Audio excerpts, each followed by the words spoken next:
Hello दोस्तों, मैं Rupesh Singh unique classes में आप सभी का स्वागत करता हूं। तो कैसे हैं आप सभी लोग? आई होप कि आप सभी लोग बहुत अच्छे होंगे, शानदार और जबरदस्त।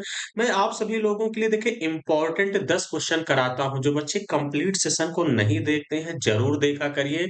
जैसा कि देखिए 15-16 मिनट की वीडियो मेरी रहती है, आपको जरूर कंप्लीट देखना है। क्लियर है? चलिए देख सकते हैं कि जैसा कि मैंने कैसे कैसे क्वेश्चन आप लोगों के लिए स्क्रीन पर यहाँ पे सिलेक्ट किए हैं। तो चलिए शुरू करेंगे। आज के सफर का सबसे पहला क्वेश्चन ये रहा। देखिए एक बार आप सभी लोग पूरी ईमानदारी से वीडियो को रोकिएगा और खुद से हर एक क्वेश्चन को बनाने की कोशिश करिएगा।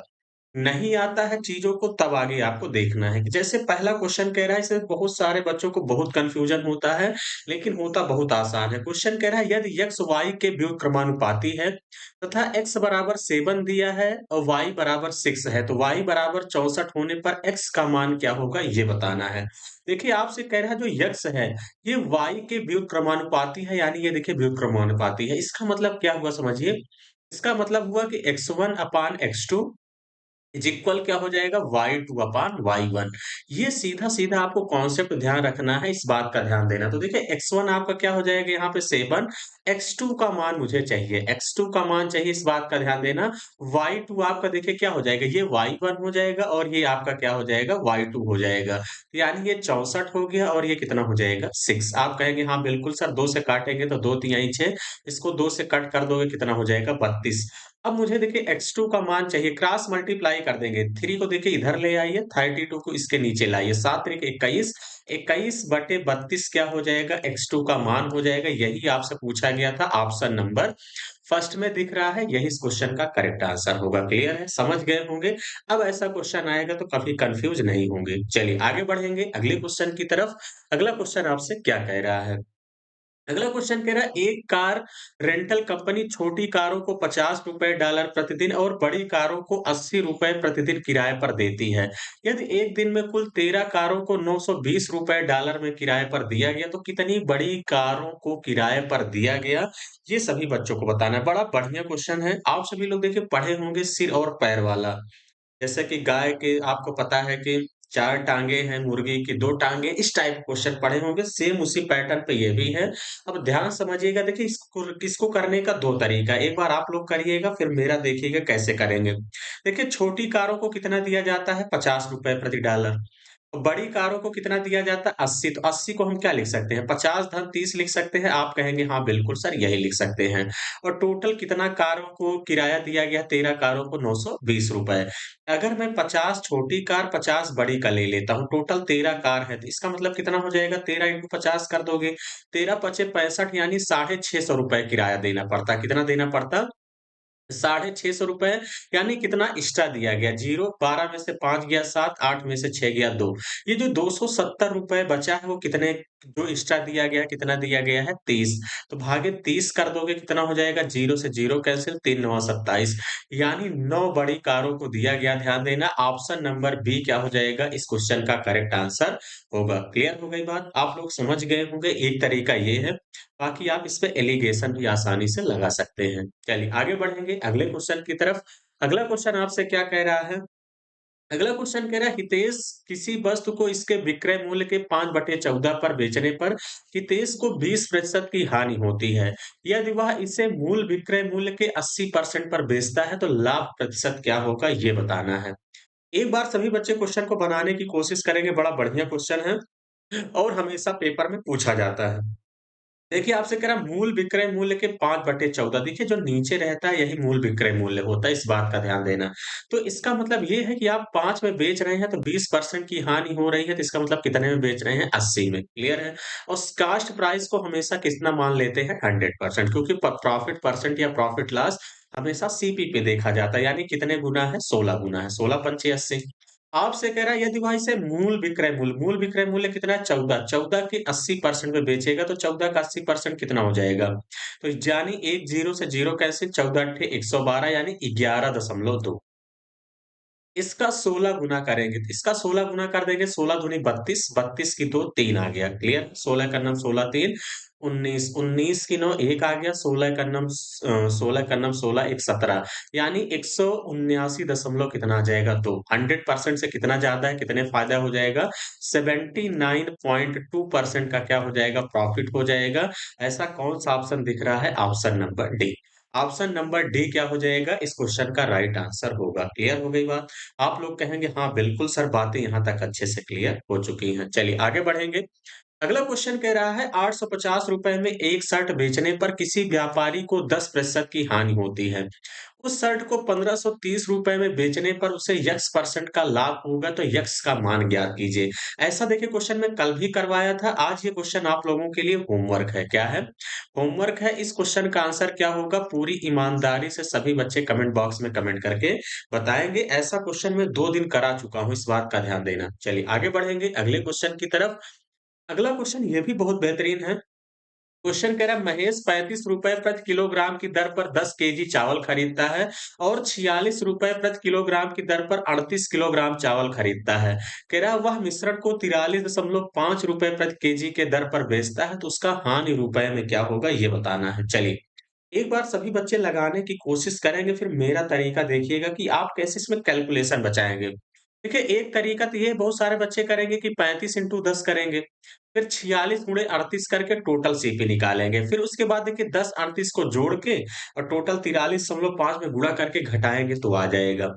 लेकिन ये थोड़ा-सा टफ कैलकुलेशन है। अब ध्यान से देखें, यहाँ पे कितना है ₹35, यहाँ कितने में बेचा जा रहा है 43.5 यानी इसका मतलब कितने रुपए ज़्यादा में बेचा जा रहा है। तो देखिए 35 5 40 3 यानी ₹8.5 ₹8.5 ज़्यादा में बेचा जा रहा है कितना 10 केजी तो इसका मतलब इतना हो जाएगा, क्लियर है? यानी कितना हो जाएगा यहाँ से ₹85 ज़्यादा में बेचा गया। फिर कह रहा है और वह ₹46 प्रति केजी की दर पर 38 केजी खरीदता है। तो इस बार देखिए 46 से 43.5 कितना कम है? तो आप लोग कहेंगे सर ढाई कम है। कितना कम है? ढाई और कितना कर देंगे यहाँ से 38 तो ढाई गुणे 38 कर दोगे कितना हो जाएगा? माइनस का 95 देखिए 25 अट्ठे 200 25 तिया 75 सॉरी 25 अट्ठे 200 हो जाएगा। क्लियर है? आप कैलकुलेशन कर लेंगे 25 अट्ठे कितना हो जाएगा? 200 क्लियर है? तो इसका मतलब यहाँ से आपका कितना हो जाएगा? 0 20 गया 25 तिया 75 20 95 क्लियर है? 2 डिजिट डेसिमल लगेगा तो कितना हो जाएगा? 95 यानी कितने की कमी हो जाएगी? माइनस, माइनस यही इंडिकेट कर रहा है कि 10 की कमी होगी। ऑप्शन नंबर ए इस क्वेश्चन का करेक्ट आंसर होगा। क्लियर हो गई बात? आप लोग कहेंगे हाँ, बिल्कुल सर बातें यहाँ तक अच्छे से क्लियर हो चुकी हैं। चलिए आगे बढ़ेंगे अगले क्वेश्चन की तरफ। अगला क्वेश्चन आपसे क्या कह रहा है? ये क्वेश्चन वेरी वेरी इंपॉर्टेंट है। कर लीजिए इस बार पेपर में खूब पूछा गया है। क्लियर है? अभी तक देखिए एक एक डिस्काउंट दे के एक डिस्काउंट पूछा जाता है, लेकिन इस बार आपसे क्वेश्चन इस टाइप ऑफ लगभग-लगभग रेलवे के कई सेट में मिलेगा कि एक व्यक्ति ने एक वस्तु को इसके अंकित मूल्य पर पहले 20% की छूट, फिर उतने ही सब मूल्य रुपए में एक और छूट देकर ₹330 में बेचा। यदि वस्तु का कह रहा है अंकित मूल्य ₹1320 है तो डी का मान क्या है ये बताना है। क्लियर है? देखिए कह रहा है कि जैसे एमपी पे ही हमेशा डिस्काउंट देते हैं, तो एमपी पे सबसे पहले डी परसेंट का डिस्काउंट दिया गया तो बेचा गया। फिर एक सामान और डिस्काउंट दिया गया तो टोटल कितने में बेचा गया छूट देने के बाद ₹330 में। तो मार्ड प्राइस कितना था आपका ₹1320 यही है। देखिए एक तरीका ये है कि यहाँ से डायरेक्ट भी कर सकते हैं, लेकिन थोड़ा छोटा करना है तो डाटा को आसान कर लीजिए। 0-0 कैंसल 11 से काटेंगे तो 11 तिहाई 33 इसको 11 से काटेंगे तो 11 इकन्नम 11 11 दूनी 22 22 रेशियो 3 आ गया। 12 का सामान 3 में बेचा गया। तो डिस्काउंट कितने का दिया गया? तो आप लोग कहेंगे सर 9 का। 9 का मतलब यही है कि ₹4.5 का डिस्काउंट यहाँ भी दिया गया और 4.5 का डिस्काउंट यहाँ भी। यही तो है क्योंकि स डिस्काउंट सेम है। तो 12 पे 4.5 का डिस्काउंट दिया गया है, तो कितना परसेंट हुआ 4.5 बटे 12 इंटू कितना कर देंगे 100 देखिए ये डेसिमल हटाओगे तो ये 0 कट जाएगा, क्लियर? 4 से काटेंगे किससे काट देंगे? हाँ, देखिए 2 से काट देते हैं या 3 से काट दीजिए, 3 चौके 12 इसको 3 से काटेंगे 15 तिया 45 फिर 2 से कट कर देंगे 2 दूनी 4 इसको 2 से काटेंगे 2 पंचे 10 15 पचे 75 का आधा कर दोगे कितना हो जाएगा? साढ़े 37% का क्या दिया गया? डिस्काउंट ऑप्शन नंबर डी क्या हो जाएगा? इस क्वेश्चन का राइट आंसर होगा, क्लियर है? बहुत बेहतरीन क्वेश्चन है और इसी तरीके से आपको पेपर में उड़ाना है। देखिए डायरेक्ट पूरा डाटा लेंगे तो भी आएगा, लेकिन कैलकुलेशन थोड़ा-सा बड़ा हो जाएगा, क्लियर है? चलिए आगे बढ़ेंगे अगले क्वेश्चन की तरफ। अगला क्वेश्चन आपसे क्या कह रहा है, ये भी क्वेश्चन बड़ा जबरदस्त है। कह रहा है किसी निश्चित धनराशि पर दूसरे वर्ष के लिए अर्जित ब्याज 3726 रुपए है, ब्याज दर 15% वार्षिक है। तो वार्षिक रूप से चक्रवृद्धि ब्याज होता है, तो धनराशि क्या होगी ये बताना है। देखिए, ये भी क्वेश्चन बहुत ही ज़बरदस्त है। एक बार सभी बच्चे क्वेश्चन को बनाने की कोशिश करेंगे कि कैसे करेंगे। देखिए, जैसे मैं कहता हूँ कि प्रिंसिपल 100 है, इस पे 10% आपका अगर मान लीजिए चक्रवृद्धि ब्याज मिला तो कितना हो जाएगा? 110। 110 का फिर अगर मैं कहूँ कि अगले साल 10% दूसरे साल कितना, अब देखिए मुझे 110 का 10% लेना पड़ेगा, कितना हो जाएगा? 11 यानी कितना हो जाएगा? 121। तो मेरा कहने का मतलब है कि जो सेकंड ईयर का जो चक्रवृद्धि ब्याज है, यानी जो पहले साल का ब्याज है, वो सेकंड ईयर का क्या है? प्रिंसिपल है। यही तो है, ये कॉन्सेप्ट मैं पहले भी बहुत पहले बता चुका हूँ। तो यानी जो सेकंड ईयर का जो आप सभी लोगों का क्या होता है, आपका चक्रवृद्धि ब्याज होता है, वो यानी जो फर्स्ट ईयर का जो ब्याज होगा, वो सेकंड ईयर का क्या होता है? प्रिंसिपल। देखिए 15% की फ्रैक्शन वैल्यू कितना हो जाएगा? तो कितना हो जाएगा? 3/20 यही हो जाएगा। तो प्रिंसिपल को मैं P मान लेता हूँ, तो इसका मतलब पहले साल ब्याज कितना मिलेगा? 23/20 यही है। अब ये देखिए फर्स्ट ईयर का क्या है? फर्स्ट ईयर का क्या है? अमाउंट है। अगर हम प्रिंसिपल की बात करते हैं, तो उसके बाद देखिए फिर मुझे सेकंड ईयर में कितना ब्याज मिलेगा? 3/20 लेकिन क्वेश्चन में कितना दिया है? 3726। ये सबसे बेस्ट तरीका है क्वेश्चन को करने का। 3 से काटेंगे तो देखिए 3 एकम 3, 3 दूनी 6, 3 चौके 12, 3 दूनी 6। 23 से काटोगे कितनी बार चला जाएगा? 23 पंचे 23 पंचे 5 तिहाई 15, 5 तिहाई 15, 5 दूनी 10। इसके बाद कितना जाएगा? 4 बार चला जाएगा, 54 बार। तो P बराबर आपका यहाँ से कितना हो जाएगा? 54 इंटू 400। 54 इंटू 400 करेंगे कितना हो जाएगा? 4 चौके 16, 4 चौके 16 की 6, 5 चौके 20, यानी कितना हो जाएगा? 216। क्लियर है? 216 डबल जीरो इस क्वेश्चन का करेक्ट आंसर होगा। ऑप्शन नंबर ए ही इस क्वेश्चन का करेक्ट आंसर हो जाएगा। क्लियर हो गई बात? आप लोग कहेंगे हाँ बिल्कुल सर, बातें यहाँ तक अच्छे से क्लियर हो चुकी हैं। चलिए आगे बढ़ेंगे। अगला क्वेश्चन ये भी बड़ा बेहतरीन है। कह रहा है 11 फरवरी 2024 से 12 अप्रैल 2024 तक की अवधि के लिए 5.25% प्रतिवर्ष ब्याज की दर पर 4,000 रुपए पर साधारण ब्याज कह रहा है निकटतम पूर्णांक में कितना होगा ये बताना है। देखिए साधारण ब्याज बराबर क्या होता है? मूलधन। तो मूलधन आपको कितना दिया है? 4,000 गुणे दर, तो यानी कितना हो जाएगा? 5.25% इंटू। अब देखिए 11 फरवरी से 12 अप्रैल 2024 तक का सबसे पहले टोटल दिन निकाल लीजिए कितने दिन का होगा। देखिए फरवरी इस बार लीप वर्ष है, ये भी ध्यान देना है। तो फरवरी कितने दिन की हो जाएगी? 29 दिन की हो जाएगी। क्लियर है? तो इसका मतलब आप सभी लोगों का यहाँ फरवरी 29 दिन की हो जाएगी। 29 से 11 घटाएंगे कितना बच जाएगा? 18 दिन। मार्च 31 का होगा, 12 अप्रैल तक का पूछा गया, तो कितना हो जाएगा? 8 1 9, 8 1 9 2 11, 11 की 1 हासिल लाइन 1, यानी टोटल कितने दिन हो जाएंगे? 61 दिन। 61 दिन हो गया, टोटल कितना हो जाएगा? 366, क्योंकि एक लीप वर्ष में 366 दिन होंगे और बटे कितना कर देंगे? 100। देखिए 2 जीरो से तो 2 जीरो यहाँ पे कैंसिल हो गए। क्लियर है?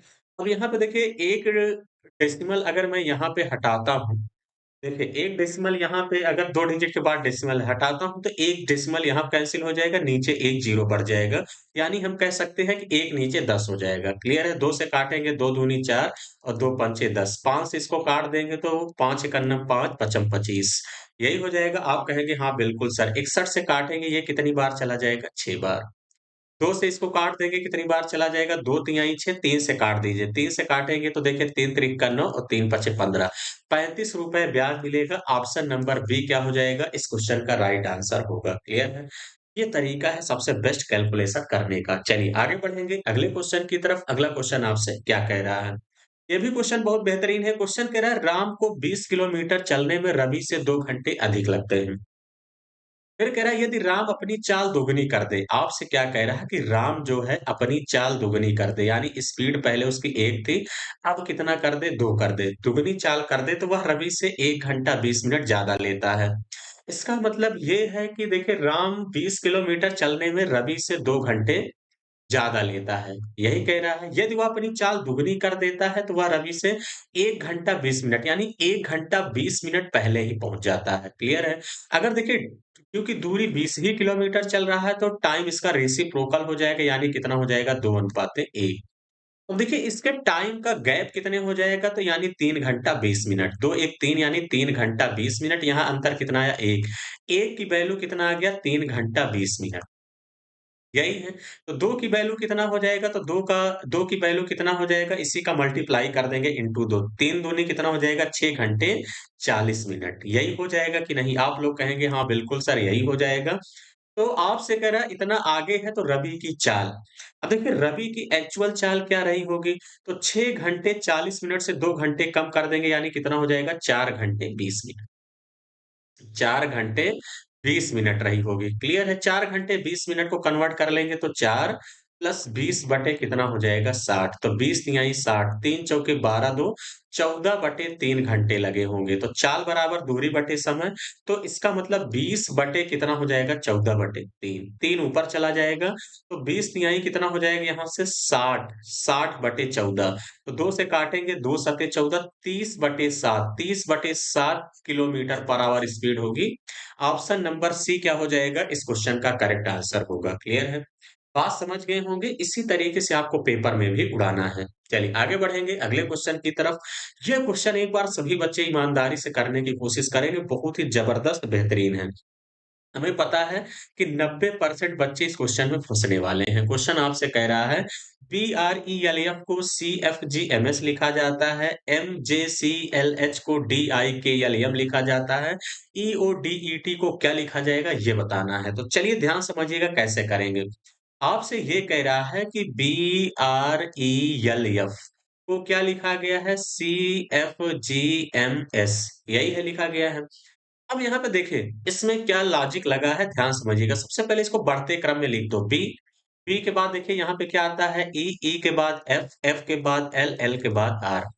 देखिए एक ऐड किया गया है, बी के बाद सी, ई के बाद देखिए एफ, एफ के बाद जी, एल के बाद देखिए एम, आर के बाद एस। यही है? आप कहेंगे हाँ बिल्कुल सर, तो वैसे ही सेम इसको भी लिख लेते हैं। तो देखिए आपका हो जाएगा सबसे पहले डी, डी के बाद देखिए ई, ई यही हो जाएगा। डी के बाद क्या हो जाएगा ई, ई फिर ओ फिर टी, डी में एक जोड़ देंगे क्या हो जाएगा ई। इसका मतलब ये दो ऑप्शन नहीं होंगे। ई के बाद देखिए डबल एफ, डबल एफ दोनों जगह है। ओ के बाद देखिए ई के बाद डबल एफ होगा कोई दिक्कत नहीं। ओ के बाद आपका क्या हो जाएगा यहाँ से, ओ के बाद आपका क्या हो जाएगा पी। इसका मतलब ऑप्शन नंबर सेकंड इस क्वेश्चन का करेक्ट आंसर। देखिए टी के बाद क्या हो जाएगा यू, ऐसे डायरेक्ट देख लेंगे तो ये भी एलिमिनेट हो जाएगा। ऑप्शन नंबर बी इस क्वेश्चन का करेक्ट आंसर होगा। क्लियर है? तो चलिए सेशन कैसा लगा कमेंट बॉक्स में कमेंट करके जरूर बताइएगा। जो बच्चे वीडियो को लाइक नहीं किए हैं जरूर लाइक कर देंगे। तो चलिए आज के लिए इतना ही। Thank you, all the best.